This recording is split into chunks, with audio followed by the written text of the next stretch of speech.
منٹو کا افسانہ بیمار۔ عجب بات ہے کہ جب بھی کسی لڑکی یا عورت نے مجھے خط لکھا، بھائی سے مخاطب کیا اور بے ربط تحریر میں اس بات کا ضرور ذکر کیا کہ وہ شدید طور پر علیل ہے۔ میری تصانیف کی بہت تعریفیں کیں، زمین و آسمان کے قلابے ملا دیے۔ میری سمجھ میں نہیں آتا تھا کہ یہ لڑکیاں اور عورتیں جو مجھے خط لکھتی ہیں بیمار کیوں ہوتی ہیں۔ شاید اس لیے کہ میں خود اکثر بیمار رہتا ہوں، یا کوئی اور وجہ ہوگی جو اس کے سوا اور کوئی نہیں ہو سکتی کہ وہ میری ہمدردی چاہتی ہیں۔ میں ایسی لڑکیوں اور عورتوں کو خطوط کا عموماً جواب نہیں دیا کرتا، لیکن بعض اوقات دے بھی دیا کرتا ہوں، آخر انسان ہوں۔ خط اگر بہت ہی دردناک ہو تو اس کا جواب دینا انسانی فرائض میں شامل ہو جاتا ہے۔ پچھلے دنوں مجھے ایک خط موصول ہوا جو کافی لمبا تھا۔ اس میں بھی ایک خاتون نے، جس کا نام میں ظاہر نہیں کرنا چاہتا، یہ لکھا تھا کہ وہ میری تحریروں کی شیدائی ہے، لیکن ایک عرصے سے بیمار ہے۔ اس کا خاوند بھی دائم المریض ہے۔ اس نے اپنا خیال ظاہر کیا تھا کہ جو بیماری اسے لگی ہے اس کے خاوند کی وجہ سے لگی ہے۔ میں نے اس خط کا جواب نہ دیا، لیکن اس کی طرف سے دوسرا خط آیا جس میں یہ گلہ تھا کہ میں نے اس کے پہلے خط کی رسید تک نہ بھیجی۔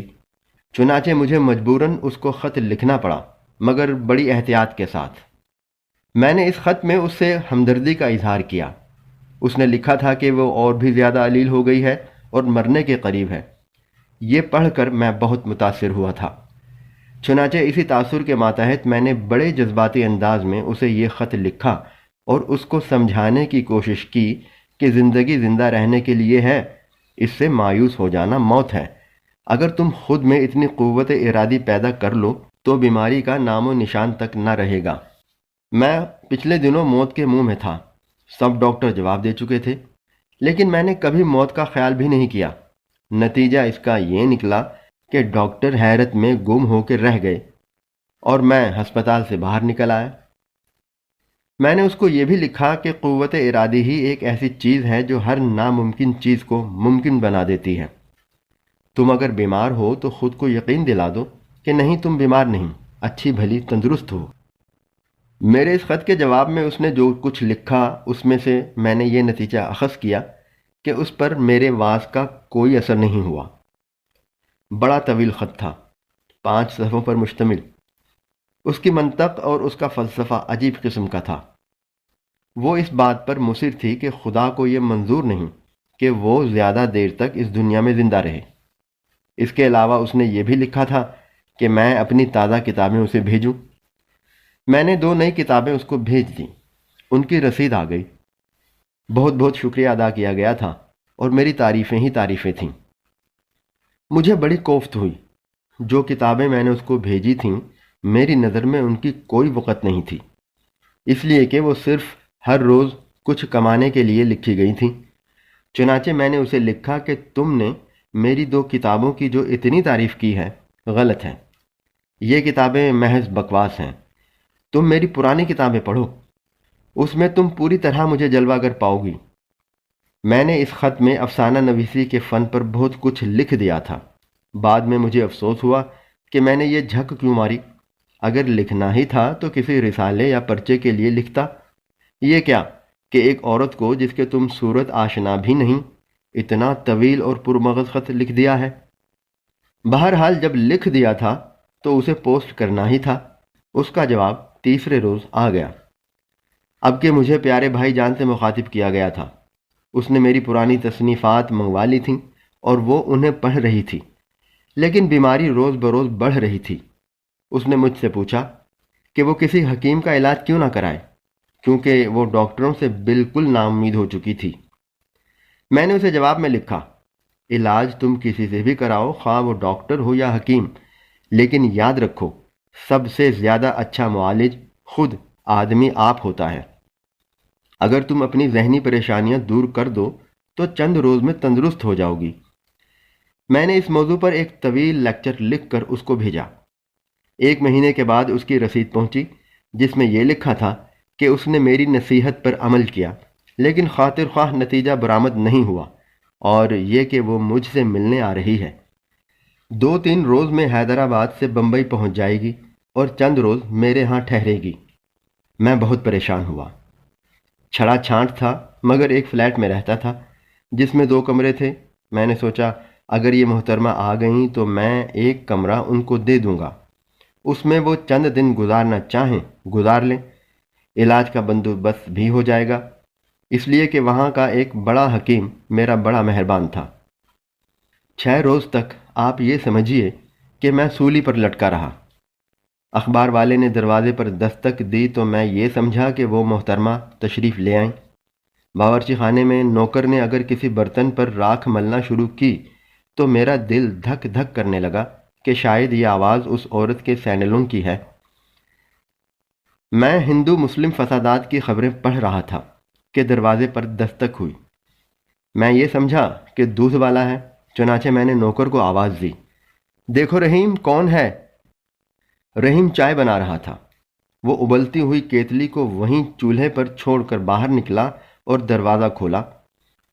تھوڑی دیر کے بعد وہ میرے کمرے میں آیا اور مجھ سے مخاطب ہو کر کہا، ایک عورت آئی ہے۔ میں حیرت زدہ ہو گیا۔ عورت؟ جی ہاں، ایک عورت باہر کھڑی ہے، وہ آپ سے ملنا چاہتی ہے۔ میں سمجھ گیا کہ یہ عورت وہی ہوگی، بیمار، جو مجھے خط لکھتی رہی ہے۔ چنانچہ میں نے رحیم سے کہا کہ اس کو اندر لے آؤ اور بڑے کمرے میں بٹھا دو اور یہ کہہ دو کہ صاحب ابھی آ جائیں گے۔ جی اچھا، یہ کہہ کر رحیم چلا گیا۔ میں نے اخبار ایک طرف رکھ دیا اور سوچنے لگا کہ یہ عورت کس قسم کی ہوگی، دق کی ماری ہوئی یا فالج زدہ؟ میرے پاس کیوں آئی ہے؟ نہیں، مجھ سے ملنے آئی ہے، غالباً یہاں کسی طبیب سے اپنا علاج کرانے آئی ہے۔ میں اٹھا اور غسل خانے میں چلا گیا اور سوچتا رہا کہ یہ عورت جو اتنے لمبے چوڑے خط لکھتی رہی اور جس کو کوئی خطرناک بیماری چمٹی ہوئی ہے، کس شکل و صورت کی ہوگی۔ بے شمار شکلیں میرے تصور میں آئیں۔ پہلے میں نے سوچا اپاہج ہوگی اور مجھے اس کو کچھ دینا پڑے گا۔ اتفاق کی بات ہے کہ 3 تاریخ تھی جب وہ آئی۔ میرے پاس تنخواہ کے 300 روپے تھے جو ادھر ادھر کے بل ادا کرنے کے بعد بچ گئے تھے، اس لیے میری پریشانی میں اضافہ نہ ہوا۔ میں نے نہاتے ہوئے یہ فیصلہ کر لیا کہ اگر اسے مدد کی ضرورت ہے تو میں اسے 100 روپے دے دوں گا، لیکن فوراً مجھے خیال آیا کہ شاید اس کو دق ہو اور مجھے اس کو ہسپتال میں داخل کرانا پڑے۔ یہ کام کوئی مشکل نہیں تھا، اس لیے کہ میرے کئی دوست جے ہسپتال میں کام کرتے تھے۔ میں ان میں سے کسی ایک سے بھی کہہ دوں کہ اس معذور عورت کو داخل کر لو تو وہ کبھی انکار نہ کریں گے۔ میں کافی دیر تک نہاتا اور اس عورت کے متعلق سوچتا رہا۔ عورتوں سے ملتے ہوئے بڑی الجھن محسوس ہوتی تھی۔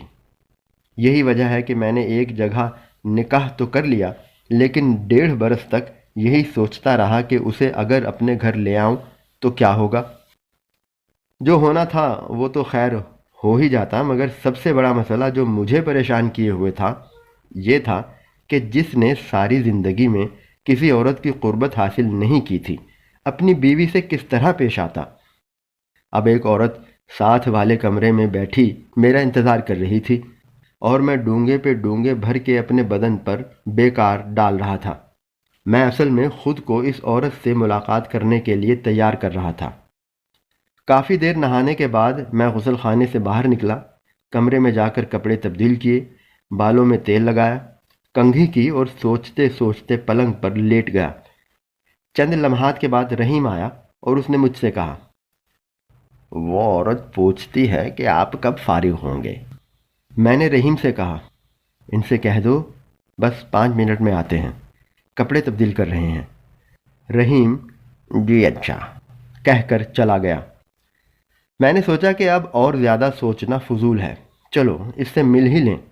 اتنی خط و کتابت ہوتی رہی ہے اور پھر وہ اتنی دور سے ملنے آئی ہے، بیمار ہے، انسانی شرافت کا تقاضا ہے کہ اس کی خاطرداری اور دلجوئی کی جائے۔